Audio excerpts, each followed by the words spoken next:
오늘 이 아침에 우리가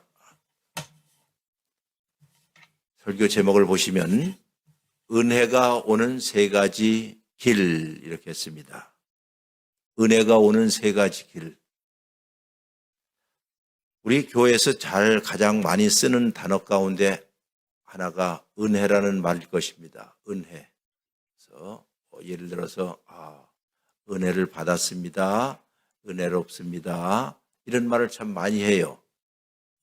은혜라는 말은 한마디로 누구누구에게 호의를 베푼다는 뜻입니다.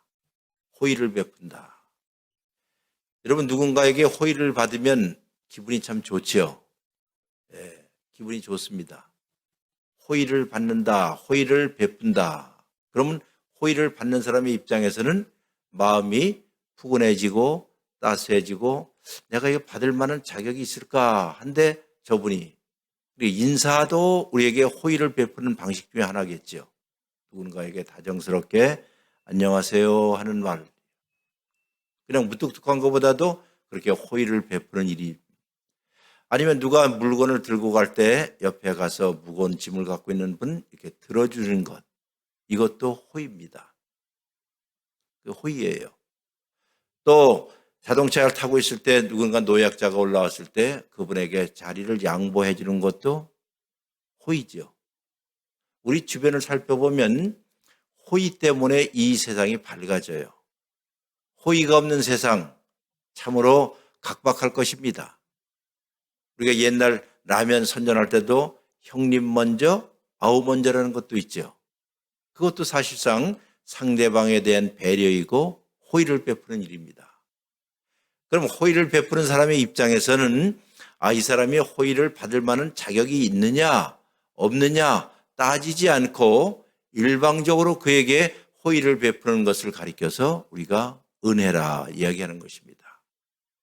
그럼 교회에서 은혜가 무엇일까요? 누가 누구에게 주는 걸까요? 1차적으로 하나님이 여러분과 저에게 주시는 것을 은혜라고 얘기해요. 자, 마리아가 임신을 하게 되었을 때, 성령으로 말미암아 임신하게 되었을 때 천사가 그에게 나타나서 한 말이 있습니다. 뭐라고 얘기했는지 아세요? 은혜 입은 자요. 그런 말을 했죠. 은혜 입은 자요. 그러면 자기 태 속에 지금 아이를 잉태하게 되었는데 이 잉태하게 된 이 아이는 다름이 아니라 하나님의 아들이라고 했어요. 도저히 상상치 못한 이야기 아니에요? 어떻게 처녀의 몸에서 아이를 임신할 수 있겠어요? 그거는 불가항력적이고 생각할 수 없고 상상할 수 없는 일들. 하나님께서 한 젊은 여인의 태를 빌려서 거기에서 기적적으로 한 아이를 잉태하게 하였으니 그것 무엇이에요? 그걸 은혜라고 부르는 것이에요. 그러니까 신적인 은혜라는 것은 하나님이 여러분과 저에게 주시는 은혜라는 것은 우리가 생각하지 못하는 것, 상상하지 못하는 것. 그러니 은혜가 오는 길들은 여러분과 제가 기대하지 않았던 새로운 길로 오기 시작할 때 은혜라고 얘기해요. 제가 종종 쓰는 말 가운데 하나님이 우리에게 오실 때는 사각을 통해서 오십니다 하는 말을 합니다. 사각이라는 말은 죽은 각도라는 뜻이에요. 도저히 그 길로는 그 각도로서는 도저히 올 수 없는데 어느 날이라고요? 네, 이제 정신 차리셨죠? 어느 날, 즉 예기치 않은 어느 날 저 길로 올 수 없는 저 각도로서는 도저히 올 수 없는데 들어오는 것. 이것을 사각을 통해서 들어오시는 하나님이라고 해요. 아마 성경 가운데 이런 예가 참 많이 있어요. 그중에 대표적인 것이 모세를 아실 거예요. 여러분 모세가 애굽에서 출생을 한 히브리인 아니겠어요? 그래서 점점 자라다 보니까는 내 정체성을 알게 돼요. 내가 애굽 사람이 아니구나. 내가 히브리 사람이구나 하는 것을 성장하면서 알게 돼요. 무엇하면서 알게 됐다고요? 성장하면서. 다시 말해서 신앙도 여러분이 조금씩 자라면서 자기의 정체성을 알게 되는 것이에요. 자기가 살고 있었던 것은 애굽 땅이었습니다. 자기를 길러줬던 것은 애굽의 공주였던 그분이 자기를 길러줬어요. 배운 것도 애굽 문화예요. 그 당시 최고의 권위를 가졌던 애굽에서 자라면서 자기가 애굽인 줄을 알았습니다. 애굽인인 줄을 알았어요. 그러다가 점점 자라면서 어느 날이라고요? 어느 날 내가 무엇이다? 히브리인이라는 것을 알게 되었어요. 끌리는 것이 있었어요. 왜냐하면 그 당시에 히브리인들은 노예 생활이었고, 그리고 애굽인들은 이제 갑질하는 사람이었습니다. 근데 어느 날 둘 사람이 애굽 사람하고 히브리 사람이 싸움하는 것을 봤습니다. 그런데 모세의 마음속에 희한하게도 저 히브리인이 자기의 핏줄이라는 것을 느끼기 시작했습니다. 아마 이것이 왜 느꼈는지는 모르지만은 아마도 성령께서 하나님께서 그의 마음속에 이끌림을 주셨어요. 이끌림을 주셔서 저 히브리인이 지금 억울한 일을 당하고 있네. 이 사람이 제일 중요한 것은 이 세상에 공평이 없구나, 정의롭지 않구나 하는 것을 보고, 갑질하는 사람을 보고 이건 아닌데, 그리고 을에 의해서 당하고 있는 히브리인을 보면서 마음에 끌림이 있었습니다. 그리고 그를 위하여서 다툼을 해결했습니다. 폭력적으로 나오니까는 이 사람이 그를 죽였어요. 그러니까 어찌 보면 모세가 최초의 살인자가 됩니다. 선한 일을 위해서 살인자가 돼요. 여러분, 선한 일을 위해서 누군가를 죽일 수 있습니까? 잘못이죠. 그건 잘못이에요. 그래서 이제 이 모세가 도망을 갑니다. 도망을 가요. 내가 히브리인으로서 히브리인들을 구원하려고 했는데 내가 누명을 쓰고 살인자가 되어서 머나먼 곳으로 도피를 합니다. 그곳이 미디안이라는 광야였죠. 그래서 미디안 광야에서 거기에 우물가에서 한 처녀를 만나게 됩니다. 그 처녀 이름이 누구죠? 신약 성경만 읽으시느라고 구약을 잘 아는 것이요. 십보라라고 하는 처녀. 그런데 이 십보라는 그 지역에 있는 제사장의 큰딸이었습니다. 그래서 이 우물가에서 참 억척스럽게 자기 아버지의 살림을 돕고 양을 치고 있었던 십보라, 이 십보라 여인이 있었는데 그 동네에 이제 건달들이 있었어요. 목자들 가운데 건달들이 있어갖고 지금 양의 우물을 독차지하기 위해서 십보라의 양들을 쫓고 십보라를 막 밀어낼 때 그때에 모세가 가서 그를 보호해 줍니다. 이런 인연 때문에 우물가에서 만난 여인이 되었어요. 그래서 둘이 결혼을 하잖아요. 자, 결혼을 하고 그 처가살이에서 40년을 삽니다. 자, 이렇게 40년을 살 때 그가 하는 일이라고는 딱 닫고 여는 것밖에 없어요. 즉 자기의 장인 집에 있었던 양무리를 데리고 열고 데리고 나가서 먹이고 저녁 때 다시 들어오는 것이에요. 자, 이런 일들을 40년을 반복했습니다. 한때는 내가 우리 히브리인들을 위해서 구원을 베풀겠다, 구원자가 되겠다는 큰 욕망을 갖고 있고 큰 야망을 갖고 있었던 그에게 하루하루가 매우 무료하기 시작하자 그 다음에는 누굴 잊어버릴까요? 하나님도 잊어버리고 자기 사명도 잊어버리고 그저 처가살이 하면서 매일같이 출퇴근을 했습니다. 출퇴근. 그러던 어느 날이라고요? 어느 날 양떼를 데리고 저 멀리 한 산에 갔는데 그 산의 이름이 폐허의 산입니다. 폐허. 그러니까 나무도 자라지 않고 아무것도 자라지는 그런 돌산이에요. 흙더미와 같은 돌산이에요. 그 밑에서 초지에서 양을 먹이고 있었습니다. 그런데 이렇게 우연히 눈을 들어보니 저쪽 산 쪽에 떨기나무, 가시나무가 있었는데 불이 타오르는 것이에요. 야, 이게 무슨 광경일까? 듣도 보도 생전 처음 보는 광경에 놀래서 그쪽으로 갔습니다. 가는 순간 성경 잘 아시다시피 하나님께서 불꽃 같은, 즉 나무 가운데 불이 붙었는데 불이 타오르지 않는 나무 그 가운데 하나님께서 가까이 오라 해요. 신발을 벗으라 했어요. 그리고 하나님께서 그에게 사명을 주죠. 그것이 출애굽기 3장에 있는 이야기입니다. 아마 여러분이 이 모세의 이야기를 들으면서 딱 한 가지는 기억하셔야 할 거예요. 모세가 하나님을 만난 것이 아니라 누가 누구를 만나죠? 하나님이 모세를 만나러 오셨다는 사실이에요. 이 세상에 기적과 같은 은혜라는 것은 바로 이것이에요.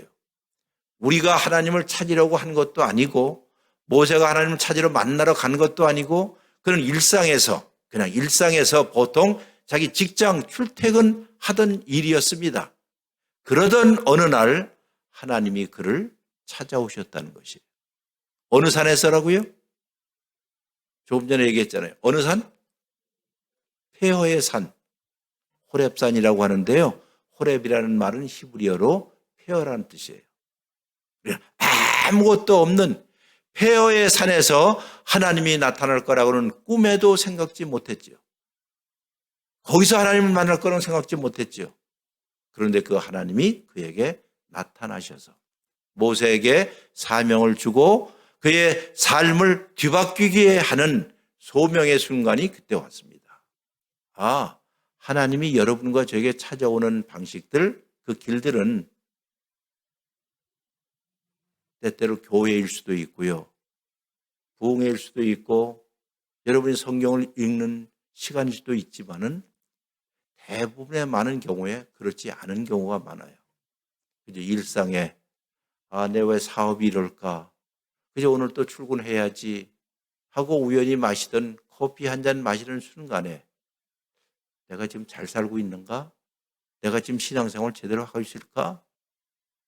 내가 한 번도 누구를 위해서 기도해 본 일이 없었는데 하는 이런 생각을 하는 순간에 성령께서 여러분과 저에게 찾아와서 아무개야, 그동안 나를 잊고 있었지?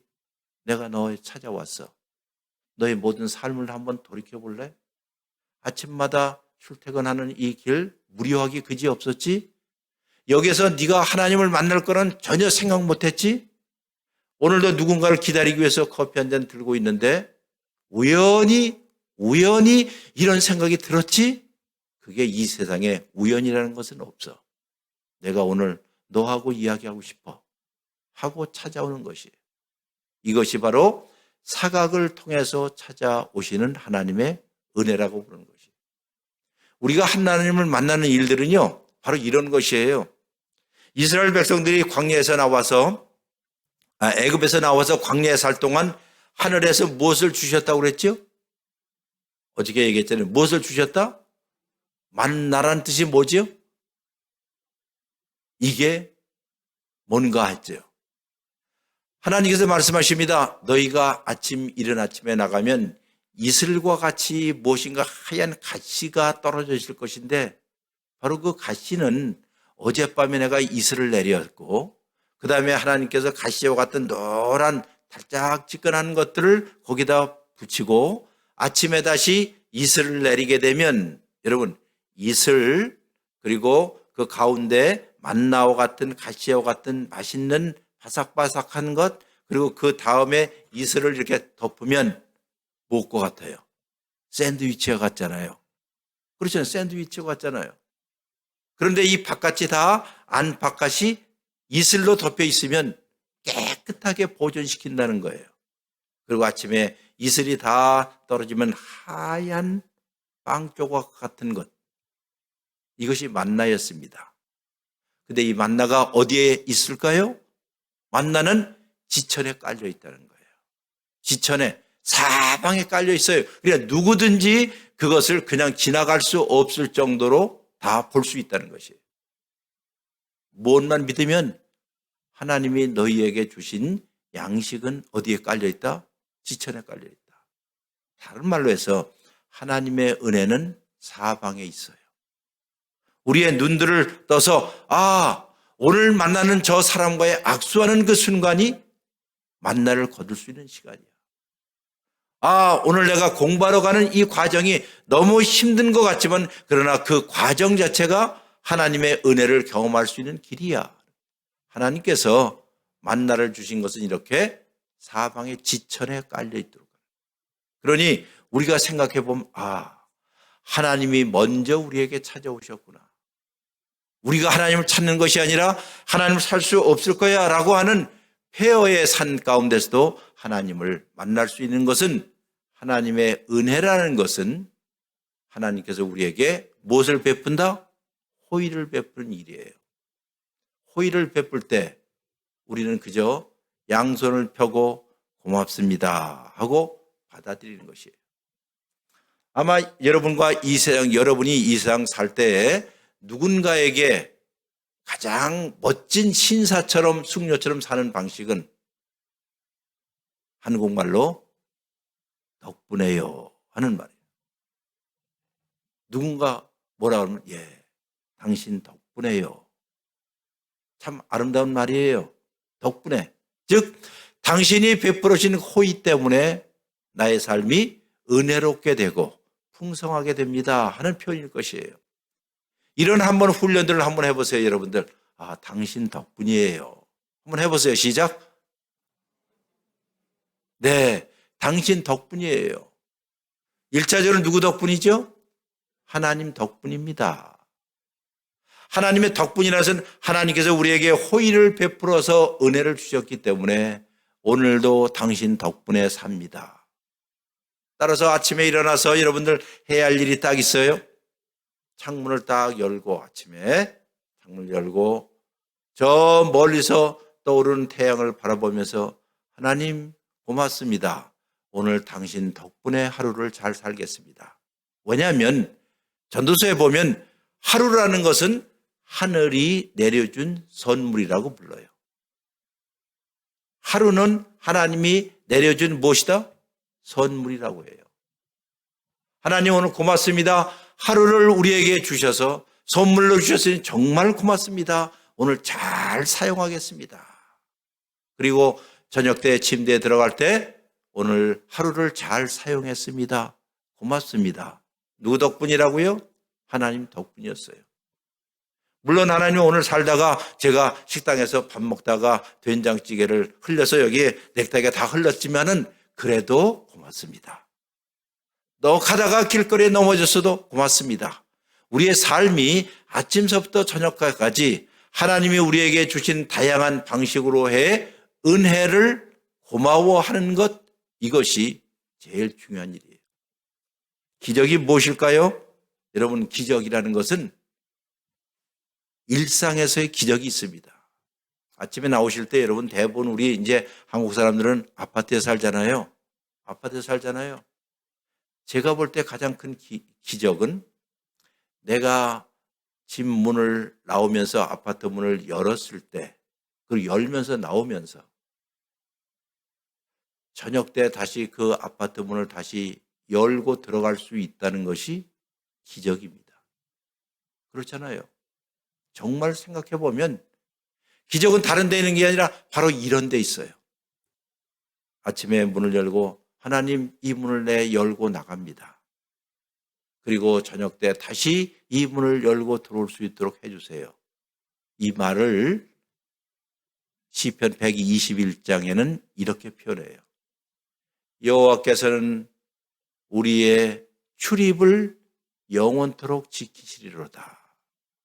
출입, 나가고 들어오는 것. 이게 대단한 기적이에요. 네? 우리 모든 사람들이 이걸 당연시 여기면, 은혜를 당연시 여기게 되면 그다음 뭐 걸린 줄 알고 있어요. 그러나 그렇지 않아요. 이것이 일상 가운데 널려 있는 하나님의 은혜라고 해요. 다시 말해서 옆에 있는 분들이 은혜의 방편이고 은혜의 수단이에요. 옆에 있는 사람들이. 아니, 여러분 자신이 누군가에게 무슨 방편이 된다고요? 은혜를 나눠주는 방편이에요. 여러분의 교회에 이렇게 보면, 제가 보니까는 이 주보의 맨 위에 뭐라고 써 있는 줄 아시죠? 한번 읽어보세요. 시작. 수없이 주보를 들고 다녀도 이게 뭔지를 맨 위에 열방을 못하는 축복하는 교회라고 그랬어요. 자, 이 말이 어디서 나온 줄 아세요? 지어놓고도 다 모르실 거예요. 유명한 하나님께서 아브라함을 부르셨을 때, 아브라함을 자, 너 갈대우르에서 나와. 그리고 내가 너에게 지시하는 땅으로 가. 라고 하시면서 거기에 소명을 주셨을 때 하신 말씀이 너로 인하여 모든 사람이 무엇이 되리라? 복을 받게 될 것이다. 하면서 아브라함에게 알려줬어요. 너는 뭐다? 한번 저를 따라서 할까요? 너는 베라카야. 해보세요. 베라카. 내일 아침에 새벽에 제가 또 물어보겠어요. 뭐라고요? 베라카라는 것은 복이란 뜻입니다. 복. 너는 베라카야. 뭐 옆에 분들에게 당신은 베라카입니다. 해보세요. 네. 영혼이 가출한 상태로 얘기하지 말고, 네? 네. 진심으로 한번 해보세요. 당신은 베라카입니다. 베라카가 뭐라고요? 복. 자, 여기에 중요한 게 있어요. 그 복이라는 것은 당신이, 복이라는 뜻은 무엇인가 하니 당신 때문에 누군가가 무엇을 받는다? 복을 받는다는 뜻이에요. 자기가 복을 받는다는 뜻이 아니라 나 때문에 누군가가 복을 받는다는 뜻이에요. 이게 베라카의 원래 의미예요. 그리고 그 사람이 복을 받는 것을 보면서 내 마음속에 뿌듯함과 기쁨과 즐거움이 있다는 것이에요. 이게. 그러니까 교회는 교회 자체의 목적이 있는 것이 아니라는 뜻입니다. 이게 뭘까요? 교회는 교회 자체의 목적이 있는 것이 아니라 교회는 이 세상을 못하는 거예요? 축복하고 복을 주는 도구로 사용이 되었다는 것이에요. 그러니 얼마나 좋은 복덩어리라는 거예요. 한마디로 교회와 여러분과 저 자신은 무엇이다? 복덩어리라는 뜻이에요. 이래서 이렇게 설교자가 저도 교회 갈 때마다 혹은 이렇게 설교할 때마다 꼭 기도하는 것이 있어요. 하나님, 저로 인하여 여기는 모든 반들이 무엇을 받는다? 복을 받게 해주세요. 네? 복을 받게 해주세요. 그럼 여러분도 오늘 아침에 이제 출근하셔서 오늘 누군가를 만날 거 아니에요. 만나요, 안 만나요? 만나지요? 만나서 우리가 악수를 한다. 혹은 안녕하세요 할 때에 나를 만나는 사람이 나로 인하여 나 때문에 그 사람이 무엇을 받는다? 복을 받게 해주세요. 이게 아름다운 마음이고 이게 그리스도인의 마음이에요.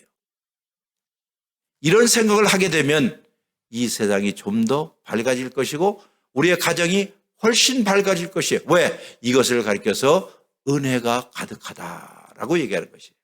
은혜가 가득. 그러니까 은혜가 가득하다는 것은 무슨 여러분이 집에서 막 열심히 찬송을 부르고 뭐 기도하고 이런 것이 아닙니다. 물론 그것도 해야죠.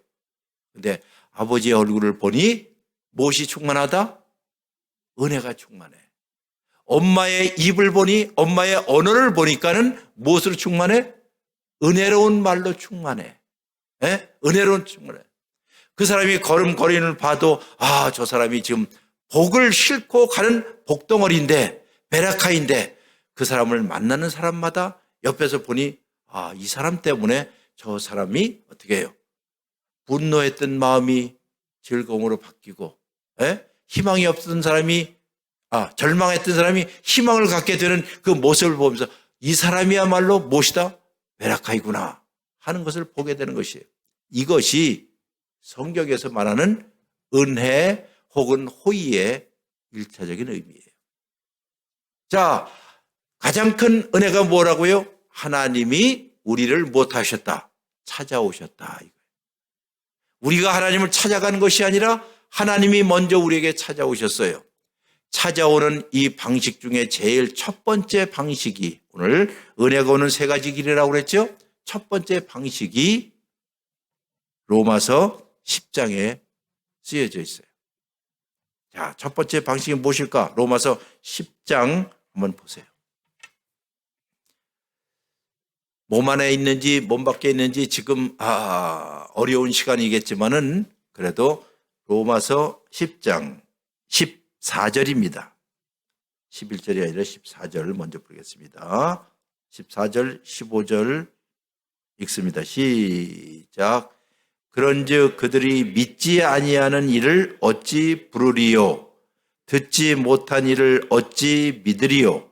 전파하는 자가 없이 어찌 들으리요? 자, 여기 보세요.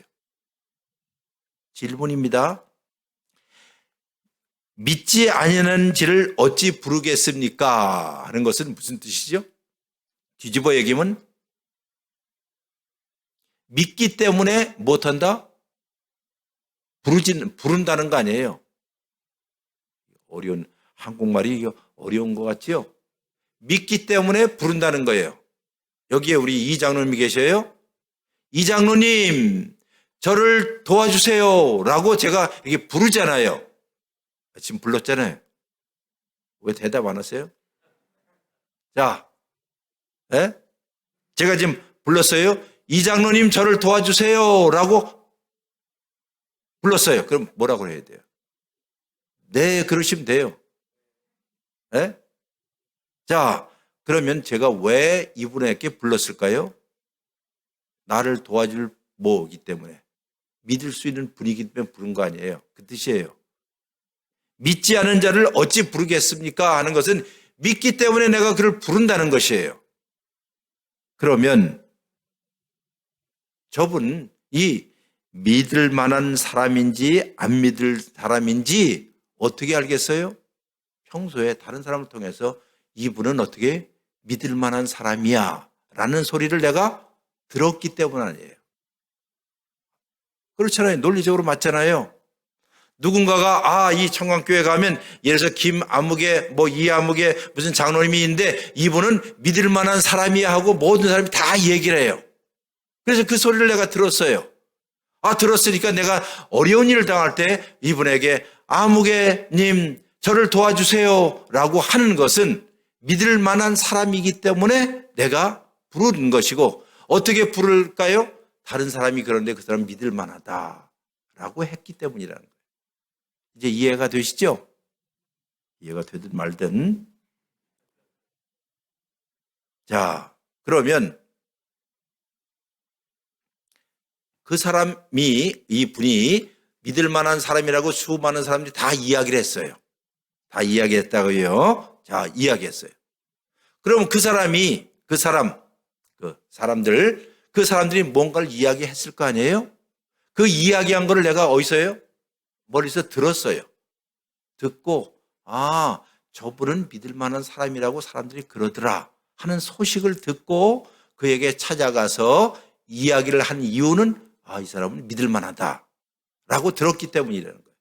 아주 쉽지요? 이게 무슨 뜻일까요? 복음이 이렇다는 것이에요. 누군가가 여기서는 말하면 좋은 시그널을 우리에게 전해줬어요. 우리가 들었어요.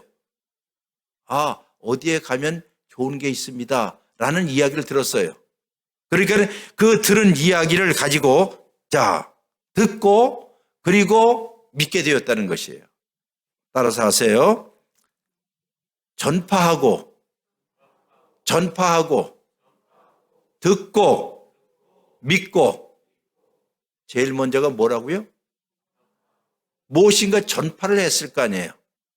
전파를 했으니까 들었어요. 들었으니까는 믿게 되었다는 거예요. 그럼 여기 순서가 어느 것이 제일 먼저 오지요? 네? 전파한 게 제일 먼저 오지요. 전파를 했기 때문에 사람들이 듣게 되었고, 들었기 때문에 믿게 되었다는 것이에요.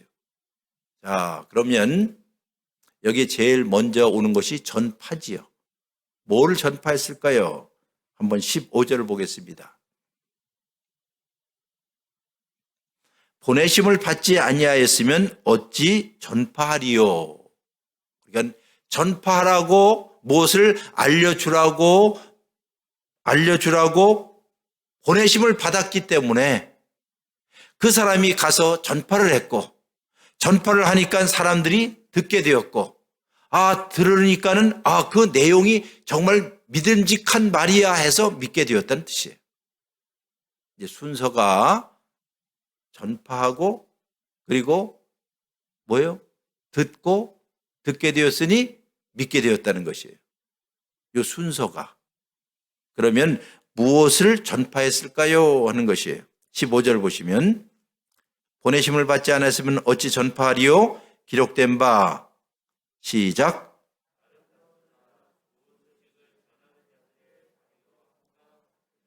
무엇을 전했을까요? 좋은 소식을 전했다는 거예요. 여기에 기록된 바라고 나오지요. 이 말은 로마서에서 사도 바울이 어디를 인용하는 거 하니? 이사야서 40장에 있는 한 구절을 인용하는 거예요. 네? 어려운 말, 그래도 이건 여러분 들으셔야 하기 때문에 얘기합니다. 이사야서 40장에 있는 말씀을 인용을 했는데 그 40장이 무엇인 거 아니? 이사야 40장이 무슨 내용인 거 아니? 여러분, 구약에서 이스라엘 백성들이 하나님의 백성으로 살기를 거절하고 갈짓자 걸음을 걷고 이렇게 왔다 갔다 하다가 선지자들이 나타나서 말하기를 이렇게 살면 안 돼요, 여러분들. 이렇게 살면 안 돼요. 똑바로 사세요.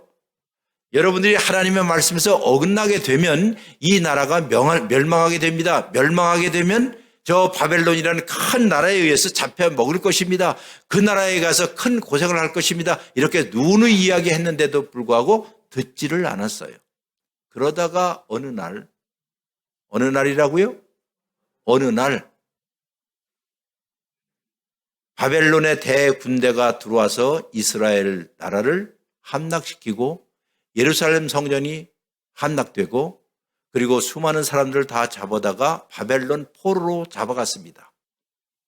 몇 년간이죠? 바벨론 포로 몇 년? 예? 이 정도는 아셔야죠. 몇 년? 70년이요. 그러니까 70년이라는 것은 완전히 온전하게 심판을 받았다는 뜻이에요. 70년. 그러니까 그 외국 땅에 가서 낯선 곳에 살고 있었던 이스라엘 백성들이 다시는 자기 나라로 돌아갈 것은 꿈에도 생각 못했는데 왜? 70년이기 때문에 여러분. 우리 한국도 일제강점기 35년, 36년이라고 그러잖아요. 36년 동안 나라를 잃어버렸는데 이 나라는 이스라엘은 한국이 아니라 자기 나라가 아니라 다 끌려가서 바벨론이라는 대제국 밑에서 거기서 70년을 살았어요. 그러니까 희망을 잃어버리고 고국에 대한 꿈도 다 잊어버렸을 때 하늘에서 들으세요. 하늘에서 하나님이 그의 천사들과 함께 회의를 했습니다. 이제 내 백성들을 다시 돌아가게끔 해야겠다 하는 칙령을 내렸습니다. 그리고 그들에게 이야기를 어서 저 밑에 가서 저 고난받는 이스라엘 백성들에게 좋은 소식을 전해라. 자, 좋은 소식이 뭐겠어요, 그러면? 무슨 소식이죠? 무슨 소식이에요? 귀향의 소식이겠죠. 고향으로 돌아가는 이야기죠. 자, 고향으로 돌아갈 날이 올 것이다 라고 이 좋은 소식을 전하는 자, 바로 그 말이에요. 기록된 바 아름답도다 좋은 소식을 전하는 자의 발들이요. 그러니까 무슨 소식이라고요? 좋은 소식. 한자로 하면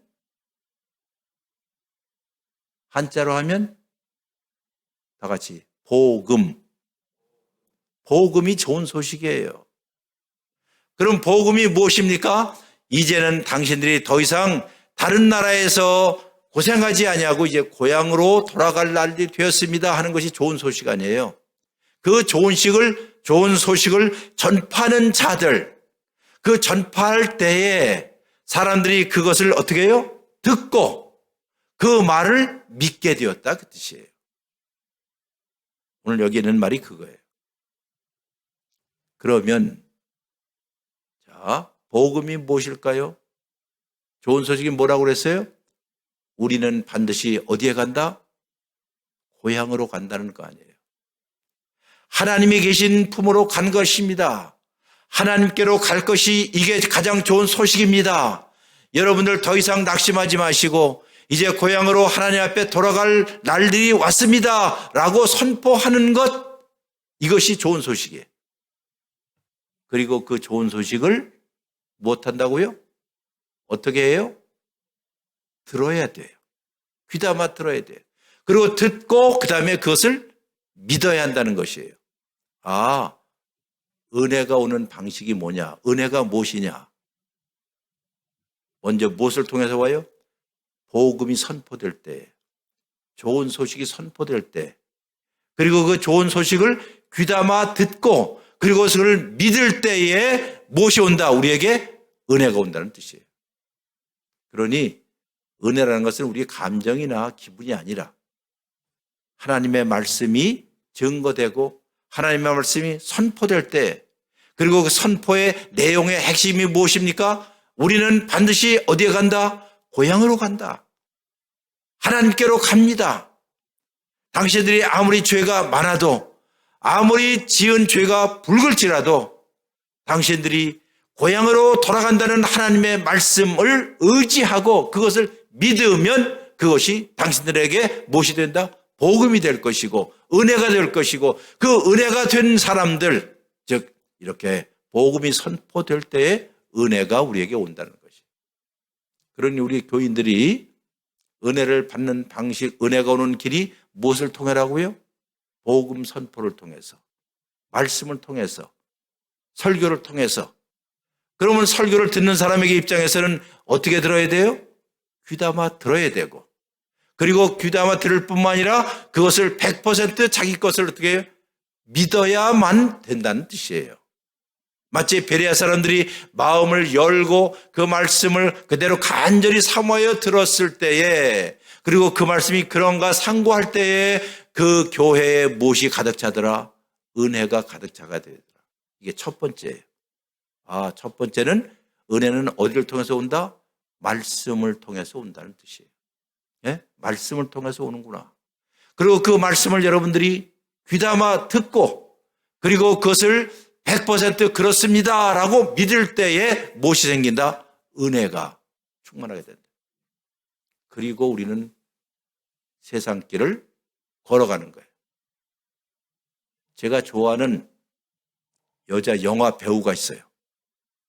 옛날에 좀 나이 드신 분은 아시겠지만 저 모나코의 왕비 그레이스 켈리라고 있어. 예? 들어보셨어요? 그레이스 켈리라고 유명한 여자 배우가 있는데 정말 그 여자 배우를 보면 정말 우아해요. 근데 그 여자 이름이 뭐라고요?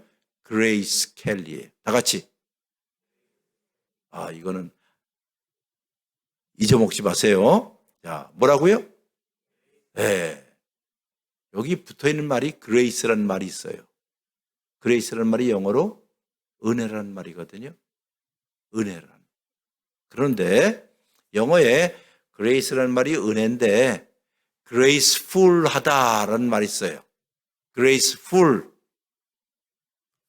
graceful이라는 말은 우아하다는 뜻이에요.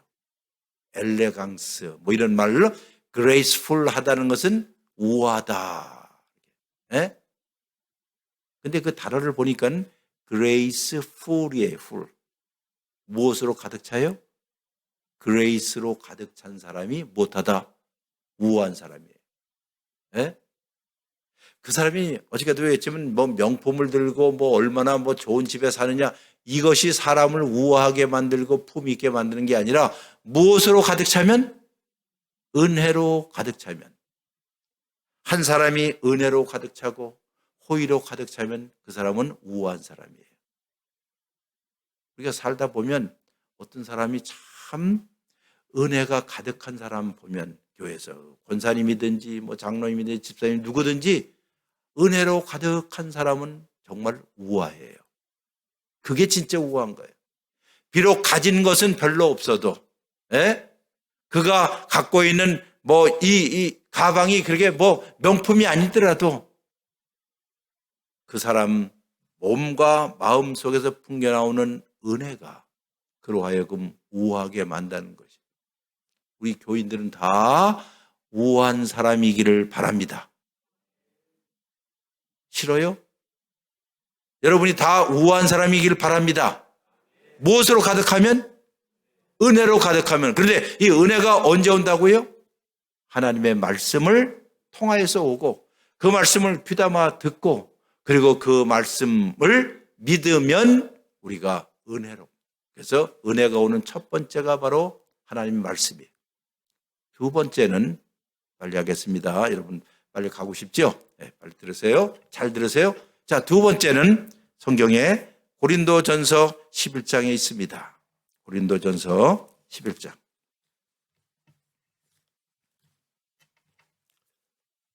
고린도전서 11장 23절서부터 26절까지예요.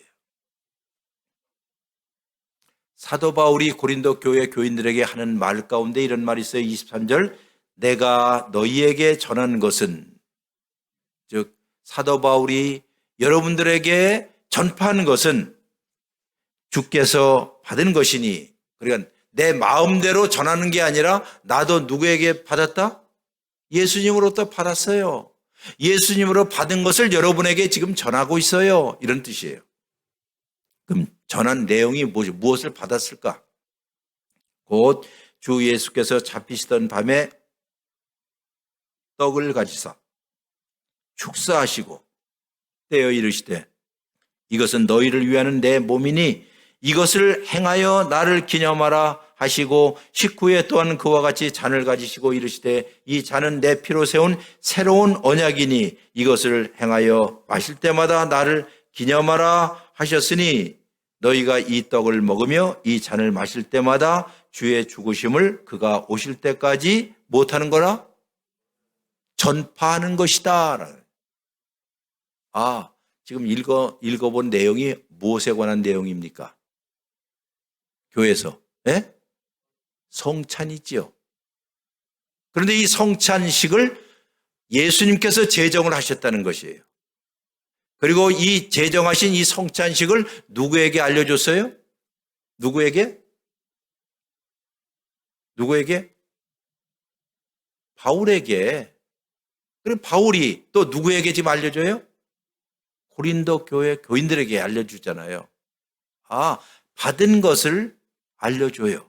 알려준 내용이 오늘도 마찬가지입니다. 지금 여기에는 류호준 목사가 지금 성경을 통해서 주님으로 받은 이 내용을 지금 여기에는 청광교회 교인들 여러분들에게 전하는 거예요. 그 내용이 무엇일까요? 성찬에 관한 것이거든요. 자, 성찬. 근데 성찬을 보면 성찬은 딱 두 가지입니다. 내용이 기억하는 것과 기대하는 것이에요. 무엇 한다고요?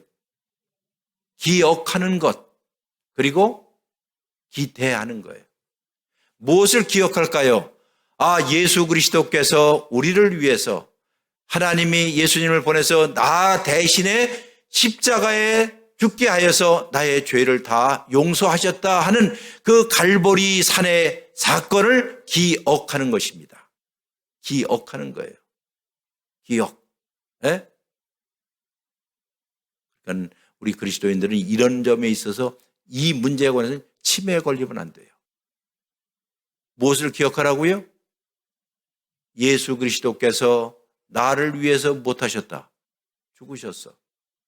예수 그리스도께서 나의 죄를 씻기 위하여서 대신 십자가에 죽으셨다 하는 그 갈보리를 기억하라는 것이에요. 십자가 사건을 기억하라는 것이에요. 여러분이 대신 죽으라는 거 아니에요. 내가 잘못했으니까 내가 죽어야지 이게 아니라 나 대신 죽으신 분이 하나님이셨구나 하는 것을 기억하라는 것이에요. 기억.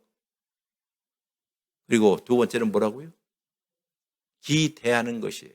기대는 이제 장차 우리가 천성에서 하늘나라에서 하나님께서 큰 잔치를 베풀어 주시고 대연회를 베풀어 주셨을 때 그 연회에서 대잔치에서 하나님께서 자 그동안 수고해서 이 세상 사는 날 수고해서 예수 그리스도를 믿고 이제 깨끗하게 된 당신들, 너희 내 백성들이여, 자 우리 무엇하자? 건배하자라고 할 때 새로운 포도주로, 즉 기쁨의 상징입니다. 기쁨의 상징을 들고 하나님이 자 건배할 때 우리가 기뻐 즐거워하면서 마실 날들을 못한다. 기대하는 거라는 거예요. 기대. 그러니 성찬식은 두 가지예요. 못하는 거라고 기억하고 또 기대하는 거예요. 기억은 과거의 이야기입니다. 하나님께서 우리를 위해서 행하신 모든 일들을 기억하고 여러분 하나님이 행하신 모든 일이 어디에 적혀 있어요? 성경에 있거든요. 이 모든 일을 이런 일을 하셨구나, 이런 일을 하시고 구원을 베풀으셨구나 하는 것을 기억하고 이제 온전하게 이 구원이 충만하게 이루어질 그 나라를 기대하면서 우리가 떡을 떼고 잔을 마시는 것이에요. 그러니 우리는 어디에 있는 사람이에요? 가운데 있는 사람이에요. 기억과 기대 사이에 끼어 있는 사람들이에요. 이미 우리에게 구원을 주신 그 구원을 기억하면서 이제 온전한 하나님 나라, 하나님의 온전한 세상을 기대하면서 우리 중간에서 지금 뚜벅뚜벅 천성을 향해서 걸어가는 우리의 신앙 공동체가 바로 청광교회다라고 생각합니다. 그러니 은혜가 오는 두 번째 길이 어디라고요? 성찬을 통해서 온다는 것이에요. 따라서 여러분이 성찬식을 할 때마다 목사님을 통해서 성찬식을 할 때마다 그냥 하는 게 아니라 그 떡과 그 잔을 마실 때마다 누구를 기억하라고요? 누구를? 예수님을 기억하라. 뭐를 기억해요? 그분이 하나님이 사람이 되어서 우리 대신 죽으시고 나 대신 죽으시고 나의 모든 죄를 다 용서해 주셨다는 사실들을 어떻게 해요? 기억하고 그것을 듣고 그것을 믿는다는 거. 이게 복음이거든 이게. 그리고 우리가 매번마다 먹을 때마다 우리 성찬식 하잖아요. 그거 할 때마다 아직도 우리에게 힘과 그렇죠. 뭘 먹어야 할 거 아니에요. 마셔야 할 거 아니에요. 힘과 용기가 있어서 뚜벅뚜벅 저 천성까지 걸어갈 그 마지막 대잔치를 기대하면서 오늘도 여기는 공동체가 함께 음식을 먹는 거예요. 여러분들이 지금 오늘 주일날 이 새벽 예배 나와서 무엇을 먹어요?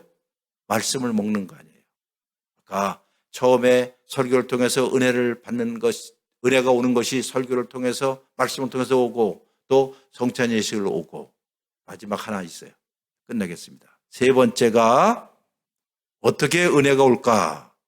사도행전 2장 36절. 사도행전 2장 36절입니다.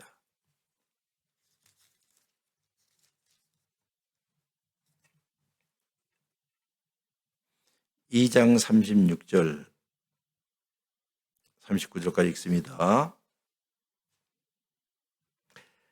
그런즉 이스라엘 온 집은 확실히 알아라. 그러니까 여러분과 저는 꼭 아시오. 무엇을 알아요? 너희가 십자가에 못 박은 이 예수를 하나님이 주와 그리스도가 되게 하셨느니라. 이렇게 설교를 한 거예요. 네? 설교를 했어요. 누가 설교를 했을까요? 베드로가 설교했어요. 이제 오순절 때 설교를 하는데 거기 있는 많은 유대인들을 향해서 이렇게 설교했어요. 너희 이스라엘의 온 집들이여, 여기 있는 모든 사람들이여, 당신들이 십자가에 못 박혀 죽은 그 예수님을 누가 살렸어요?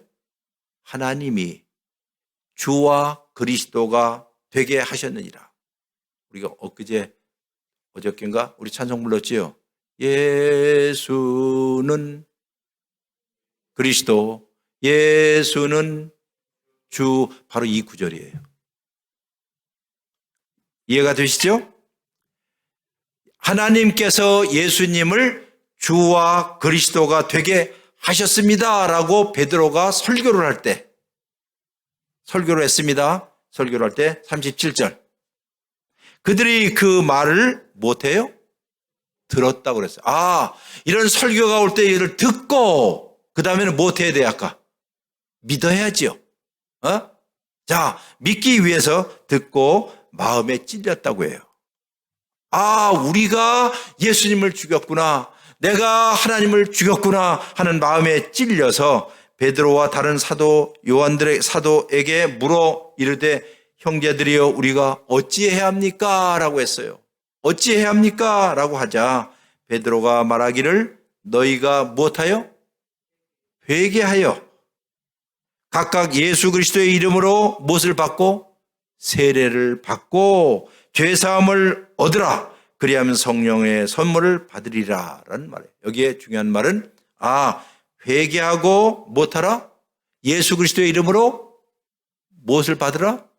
세례를 받으라는 거예요. 미안하지만 오늘날 그냥 많은 경우에 그냥 웬만하면 그냥 막 세례를 줘요. 그냥 세례를 주는데 어찌 보면 강요에 의해서 세례 받으세요, 세례 받으세요. 이게 아니에요. 여기 보면 어떻게 세례를 받게 되었죠? 어떻게? 여러분, 당신이 십자가에 죽이신 누구예요? 예수가 있지 않았습니까? 당신의 죄 때문에 예수 그리스도께서 십자가에 못 박혀 죽었는데요. 그 죽은 예수를 누가 살리셨어요? 하나님이 살리셔서 그를 여러분과 저의 주가 되게끔 하였고 그리스도 메시아가 되게끔 하였습니다. 그러니까 이 말을 듣자 그 사람들이 아이고 가슴을 치면서 이거 어찌 된 일이야? 그러면 우리는 어떻게 해야 합니까? 이 사실을 알았으면. 그랬더니 당신들이 못하라? 회개하고.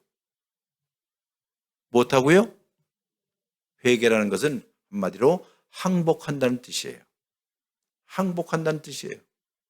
항복을 하고 그 다음에 세례를 받으라는 뜻이에요. 세례. 여기에 세 번째 의미가 있습니다. 은혜가 오는 길은 못하는 뭘 받아요? 세례식을 통해서 온다는 거예요. 세례식. 그러면 세례가 무엇입니까? 라고 얘기한다면 세례는 한마디로 이제 초대교회도 그랬고요. 지금도 그렇지만 세례할 때 우리 무엇을 뿌려요? 물을 뿌리죠. 근데 옛날에는 강에서 소위 침내, 물속에다 집어넣잖아요. 자, 물속에다 완전히 집어넣는다는 것은 죽는다는 뜻이에요. 농담 하나 하고 이제 설교 끝내겠어요. 농담한다니까요. 자, 세례를 줄 때, 침례를 할 때 물속에다 집어넣잖아요.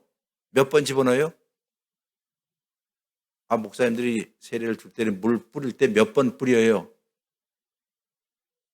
다 잊어버렸어요? 3번 뿌리지요. 누구의 이름으로? 성부와 성자와 성령의 이름으로 내가 너에게 세례를 주노라 이러잖아요. 네? 그러면 이제 세례는 이렇게 물로 뿌리는 거고 이제 소위 말해서 옛날처럼 만약에 침례를 한다면 물속에 집어넣을 거 아니에요. 그러면 침례거나 세례를 할 때 물속에 집어넣을 때 우리나라 팔도에 있는 목사님들 가운데 어느 도에서 세례를 주면 침례를 주면 가장 성경적으로 줄까 하고 제가 상상을 해봤어요. 어느 도 목사님인 줄 아세요? 충청도 목사님. 왠지 아세요? 코에다가 딱 잡고 물속에다 집어넣는데 너무 천천히 하는 거예요. 성부와 하고 물속에다 꽉 해. 그럼 와 할 거 아니에요? 그럼 또 다시 그 다음에 두 번째 성자와 몇 번 죽여요? 3번 죽이는 거예요. 그것도 아주 천천히 해서 완전히 죽이는 거예요. 세례라는 것은 바로 그리스도와 합하여 어떻게 해요? 죽고 그리스도와 합하여 옛사람이 다 죽고 그리고 그리스도와 합하여 새로운 사람으로 다시 일어나는 것. 이게 세례예요. 은혜가 오는 방편이 무엇을 통해서요? 세례를 통해서라는 뜻이에요. 이 3가지. 자, 그럼 이제 마지막으로 이제 여러분 한번 옷을 만져보세요. 좋은 말 할 때 옷 만져보세요. 자, 옷이 보송보송하십니까? 축축합니까? 네? 보송보송하지요? 여러분의 옷이 보송보송하다면 이게 문제가 커요. 왜냐하면 30년 전에 세례를 받은 사람은 옷이 보송보송할 거예요. 20년 전에 세례를 받은 사람도 옷이 보송보송할 거예요. 다 말랐으니까. 열흘 전에 받은 사람도 옷이 보송보송할 거예요. 근데 방금 세례를 받은 사람은 어떨까요? 옷이 축축하죠. 무슨 뜻인 줄 아시겠어요?